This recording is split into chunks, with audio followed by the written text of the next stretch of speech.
Here are the top 3 tips on how to use the OddsJam Fantasy Screen. Welcome to Juice Bets. My name is Trevor, and today we're going to be looking at this incredible new tool by OddsJam, their Fantasy Screen. It's currently in beta and completely free, so click that link in the bio and you'll get access to the screen to create these incredible parlay slips that we've been pumping out over the last couple months. So let's jump into it. The first tip is to create lineups with the amount of plays that it recommends.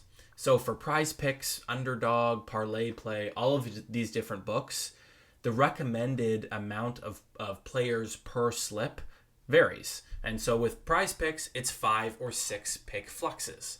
And the reason why is because the implied odds per play within the slip is the best at 5 or 6 picks. It's at minus 119. If you do a 2 pick on Prize Picks, it is not the same implied odds. And when I say implied odds, I mean Prize Picks, if you do a 5-man slip, it's giving you a 10x payout. That means that including these 5 players, you'll be getting 10x if all 5 cash. And so to get that 10x, basically each play, the odds are implied that it's minus 119. Because if you parlay minus 119 on all 5, it adds up to a 10x. So it's a long-winded way of saying stick to the number that it tells you. So for Prize Picks, 5 or 6 pick flexes is the ideal amount. For Underdog, it's a 3 pick or a 5 pick flex. And for Parlay Play, I'll let this load and we can pull up the Underdog one.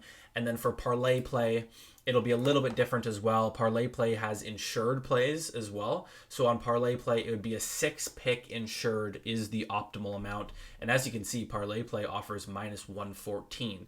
So that's better than Prize Picks. Anyways, so that's the first tip. Do what it tells you. Stick to the amount that it recommends.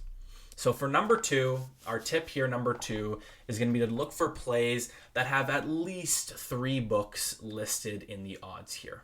So on the right-hand side of the screen, we've got 5 books that show up right now in the beta version. And in general, we do see some of the most sharp books. So Pinnacle and DraftKings are considered to be some of the sharpest books in the world right now. So that's great. But in general, when you're seeing these odds on the right-hand side of the screen, you want to see at least 3 odds being displayed from these books, ideally 4 or 5. I mean, 5 is the best because it allows you to really get that average. And so the reason why is, if we look at Alex Caruso here, his under points and rebounds, it says it's a profitable play. It says that the algo odds are minus 133. But the issue is that it really only takes odds from MGM and Caesars, which, I mean, they're good books, but they're definitely not as sharp as DK or Pinnacle. And we're not even getting any value or odds from these other books here. So we're just getting what MGM and Caesars says. And so this average is not really an average. Where if you look at, let's say, this Bo Bichette play over here, we've got odds from all 5 books. And so this average of minus 134 is pretty accurate because these books are saying, okay, minus 132, minus 140, minus 130. They're giving you their basically market price for this prop, and we're averaging it out.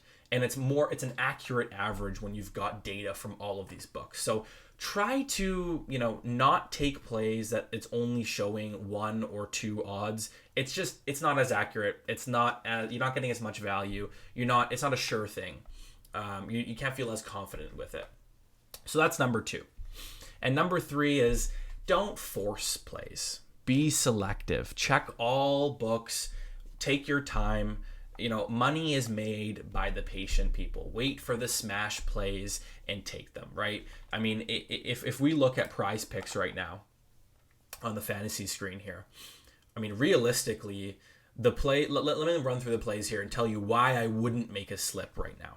So first of all, this first play, McKinnon, it does show 3 books, but look at this. Pinnacle's saying minus 104.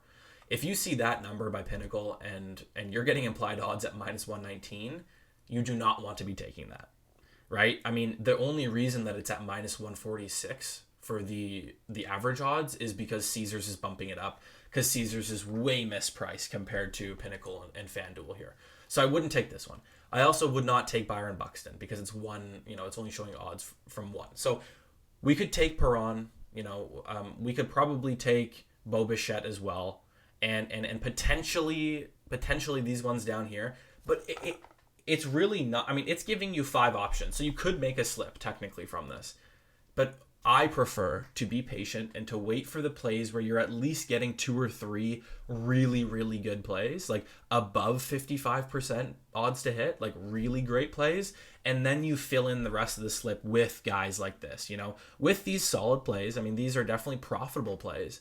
But to fill in a slip with just these, your margins are already super thin and these remain thin. So that's the last tip, is just be patient. Make sure you're at least getting 1 or 2 great plays out of the slip, and then you're going to be happy, in the long run with feeling confident about the slips that you're putting out. So hope you guys enjoyed the video, and it might have cleared up a few things with the fantasy screen. If you want to see my entire process going through and making a slip, drop it in the comments, leave a like on this video, and I can give you a video, a breakdown of exactly how I pick my plays. I can even do it live. And we can get into a little bit more detail there. But these are the main tips to kind of lead you down the right direction of getting profitable plays on any of these parlay books. So hope you guys enjoyed it, found it useful, and we'll see you around soon.